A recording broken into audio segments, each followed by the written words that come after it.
Por isso que eu sempre falo, cuidar da saúde mental se tornou ativo de luxo. Para você pagar um psiquiatra um responsável, uma pessoa, né, que cuide de você, que saiba te passar uma medicação ideal, R$ 400, uma terapia, R$ 500, medicação, mais 300, 400, meu amigo, é quase um salário, mais de um salário mínimo. Então, as pessoas não têm acesso a isso. Então, você vai fazer uma terapia pelo SUS ou uma terapia pelo plano de saúde, você só tem 30 minutos. É oi, tchau.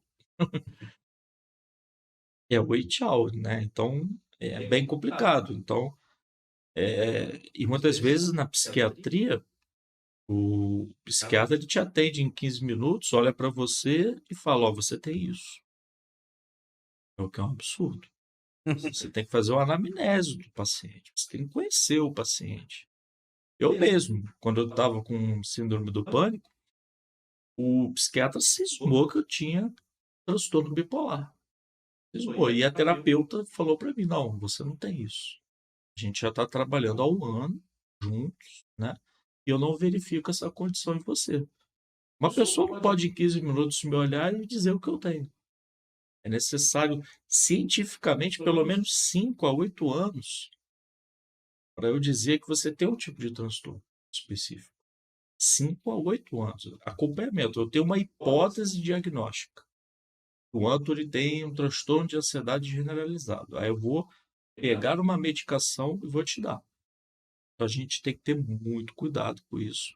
Isso tá ficando bem comum, né? Pelo menos pelo que eu acompanho, as pessoas reclamam muito, né, que os médicos hoje em dia eles tiram até a cadeira do consultório, que é pra você nem sentar. Já termina rápido, vai embora, é assim e vida que segue. Sim, estou tratando pessoas como números, não como humanos, que têm uma história, que têm um passado, que têm os seus dramas, que têm os sintomas. É preciso compreender esse conjunto de sintomas para verificar que tipo de transtorno ele se apresenta. E muitas vezes de cara ele não acerta a medicação, tem que voltar. Então, para você ter esse elo com o psiquiatra, seria muito importante que o psiquiatra tivesse um elo com o psicólogo, né? Eu, como psicólogo, eu ligo para o psiquiatra, eu entro em contato. É porque no caso o psicólogo não pode passar medicação, esse tipo de coisa. Não pode passar. Mas se eu estou vendo que a pessoa na minha frente está tendo um surto psicótico e ela não está tomando um antipsicótico, é, é minha obrigação ligar para o psiquiatra e avisar.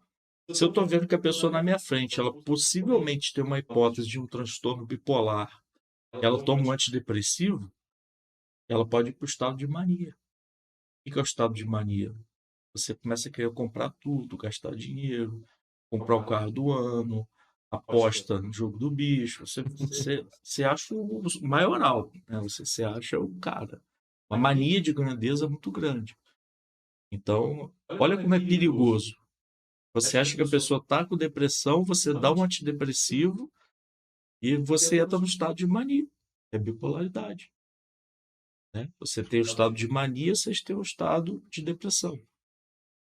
Então, a gente tem que ter muito cuidado com a medicação. E eu sempre pergunto aos pacientes e descubro qual a medicação que ele está tomando, para saber se está coerente. Até mesmo a dosagem, né? Porque às vezes o medicamento tá certo, mas tá tomando uma dose fraca e não tá surtindo tanto efeito. Ou a Exatamente. dose tá forte e tem efeitos colaterais e dá sono mais do que devia. Exatamente. Por exemplo, a quetiapina, quando você toma 300 miligramas, você tem o efeito de antipsicótico e não de estabilizador de humor. Quem tem bipolaridade precisa tomar estabilizador de humor. Mas quando você tem uma dose alta de quetiapina, você está dando um antipsicótico para a pessoa. E o humor da pessoa, como é que vai ficar? Aí você tem que entrar com uma outra medicação para estabilizar o humor do paciente. E eu fico muito atento, eu sou fissurado. Eu vou lendo o manual, vou lendo, vou deslendo. Mas eu acho que é uma obrigação nossa, né? A gente se inteirar desses assuntos, né? Porque aconteceu no Rio, Antônio, uma história muito interessante. Uma pessoa entrou dentro de uma sala, estava vendo uma cirurgia de endoscopia, e ele falou pro médico: Olha, estou com um chip no estômago. Gostaria que você tirasse esse chip agora. Falou pro médico. E o médico não acreditou. Fazer um raio-x. Tinha que fazer um raio-x e tudo mais. Ele não acreditou. Ele falou que estava fazendo uma cirurgia que não podia atender ele naquele momento. Ele voltou, abriu a porta e entrou de novo. Eu estou com um chip no estômago e você precisa me atender. Você precisa tirar ele de mim. Depois, quando ele voltou armado. Matou a pessoa que trata de estômago, né? Quem trata de estômago. Gastro, talvez. É o gastro. É o gastro. Matou o médico. Mas ele estava em surto psicótico. Ele estava vivendo um movimento paralelo da vida. Ele não estava com um chip no estômago.